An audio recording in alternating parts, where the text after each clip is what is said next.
Εκεί το θέμα.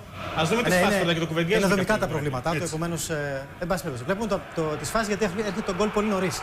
Στο τρίτο λεπτό, Μπίσεσβαρ, ναι.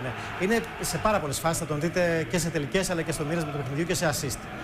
Όπως είναι εδώ και σε παρολίγο assist γιατί δεν κατέληξαν. Εδώ υπάρχει του Μπίσεσβαρ και ο Ροντρίγκες έχει πατήσει περιοχή και σκοράρει. Ναι. Κάτι που είναι συνηθισμένο για τον Ροντρίγκες, να τον βλέπουμε σκόρερ. Ενώ θα περίμενε κανείς ότι ο Κλάους Αθανασιάδης θα είναι ο βασικός σκόρερ, δεν γίνεται. Παρότι έχει καλές τελικές σήμερα, τουλάχιστον οι τρεις. Η μία είναι αυτή. Και αυτό δεν έχει έρευνα σήμερα, σωστά. Ναι, 15ο λεπτό. Ροντρίγκες, δηλαδή και αυτό είναι λίγο συμπτωματικό. Θα σκοράρει ο Κλάους όπου να είναι. Είναι φανερό ότι μόνο αυτό του λείπει, δηλαδή η ψυχολογία του γκολ. Ο Τζάλμα κάνει μια καλή δουλειά. Ο Κλάους έρχεται σουτάρει και αυτή είναι η δεύτερη του τελική στο 19ο λεπτό. Θα έχει και ένα δοκάρι στο δεύτερο ημίχρονο. Είμαστε στο 26ο λεπτό της αναμέτρησης. Είναι μια φάση που δίνεται φάουλ πάνω στο Τζάλμα από προσπάθεια του Σαραμαντά. Στη συνέχεια έχει μια διένεξη, λεκτική διένεξη. Κάρτα πήρε τουλάχιστον. Πήρε κόκκινη κάρτα απευθείας για τη λεκτική του διένεξη. Εκεί τώρα κάτι της έστειλε. Τώρα θα δούμε στο replay μετά, είναι ξεκάθαρο. Πιθανή εξύβριση, έτσι. Εμείς δεν μπορούμε να το ξέρουμε εδώ, αλλά αυτό τουλάχιστον είναι. Θα το δούμε μετά, ναι. Επομένως είναι κόκκινη κάρτα απευθείας γιατί είχε και κίτρινη νωρίτερα από ένα άλλο φάουλ. 38ο λεπτό, ένα offside το οποίο κακός. Σωστά. Σωστά ο Περικλής. Ναι. Όχι σωστά ο βοηθός. Σωστά ο Περικλής εδώ. Μακρύς, όχι ο Περικλής Βασιλάκης. Σωστά, 31ο λεπτό, ένα σου του Κάνιας. Έχουμε πολλές φάσεις και στο πρώτο ημίχρονο και στο δεύτερο με την επέμβαση του Χουάντερσον. Εδώ αρχίζει και μπαίνει ο Χουάντερσον πολύ μέσα στο παιχνίδι, ειδικά σε αυτή την περίπτωση. 31ο λεπτό, δηλαδή στο ίδιο λεπτό από το κόρνερ που κέρδισαν νωρίτερα, έχει το μάτο στην κεφαλιά. Ναι, εδώ είναι μια φάση. Ακόμα πιο εντυπωσιακή αυτή.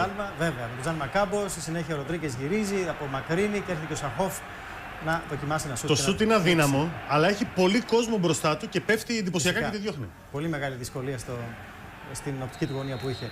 44ο λεπτό, ένα φάουλ που φέρνει αναταραχή γενικότερη και φέρνει και 4 κίτρινες κάρτες. Ναι. Στον Ιτζόγλου, στον Χουάντερσον που κατέβηκε και αυτός να διαμαρτυρηθεί, τερματοφύλακας. Στον Μαλεζά και στον Κάμπος. Το φάουλ και η μοναδική τελική προσπάθεια του Ηρακλή στο πρώτο ημίχρονο είχε άλλη μία στο δεύτερο. Και δεν ελέγχει τη φάση πάντως ο Γλίκος απόλυτα γιατί ήταν από πολύ μακριά έτσι. Ναι. Περικλή. Σωστά. Μπίσεσβαρ. Πρώτη ενέργεια στο δεύτερο ημίχρονο, 48ο λεπτό. Είμαστε στο 56 με τον Μπίσεσβαρ να βλέπει τον Κάνιας, εκείνος να το πάρει με το στήθος να τελειώνει και ο Χουάντερσον να νικήσει αυτή τη γωνία. Η επιθετική δραστηριότητα του ΠΑΟΚ είναι συνεχής. Άλλη μια πάσα του Μπίσεσβαρ. Ο Θανασιάδης μετά την πάσα του Κίτσιου σημαδεύει δοκάρι. Και ακούω και λίγο τη βοή στην Τούμπα που λέει ούτε αυτό δεν μπήκε. Κάπως έτσι πρέπει να αντιδρά ο κόσμος εκείνο. Όχι απλά δεν χαίρεται γιατί αυτό δεν το είχα δει, ήταν και άτυχος μπορώ να πω. Μπίσεσβαρ ένα σουτ μονοκόμματο στο 62ο λεπτό από παλιά του Μάτος. Η κραυγή του. Ναι. Ξανά. Και εδώ ωραία προσποίηση. Όχι καλό τελείωμα. Βεβαίως είναι και ο Χουάντερσον σήμερα. 67ο λεπτό της αναμέτρησης και αυτός δικαιούταν ένα γκολ, αλλά δεν έχει σημασία να μην σκοράρει εκείνος. Αυτό που έκανε σήμερα δεν υπεραρκετό. Ένα ωραίο στιγμιότυπο γιατί δεν ήταν μια καλή ημέρα. Σήμερα έχει ένταση στο παιχνίδι, έχει ένταση νωρίτερα με τα επεισόδια. Θα τα δούμε όλα αυτά. Ζητάει πέναλτι ο Ηρακλής εδώ στο 21ο λεπτό. Σε πρώτο χρόνο φαίνεται ότι πέφτει πολύ αργά. Και έτσι δεν μας πείθει. Θα δούμε και χωριστά. Μην αγχώνεσαι τώρα να μας τα δείξει όλα γιατί βλέπω ότι θα το δούμε σε λίγο Περικλή αυτό. Θα το δούμε γιατί θα έχουμε και τις φάσεις εκτός από ό,τι καταλαβαίνω. Πάντως είναι η προβολή του Κίτσιου, πέφτει έτσι κάπως αργά. Η πρώτη αίσθηση του Περικλή είναι για πέναλτι, θα μας το πει σε λίγο. Να δούμε. Πάντως δέχτηκε κίτρινη κάρτα καθένα. Διαφωνώ λίγο. Κι εγώ. Θα το πούμε μετά, το ξαναδούμε πιο ψύχρεμα ύστερα. Να δούμε. Δεν μίλησε.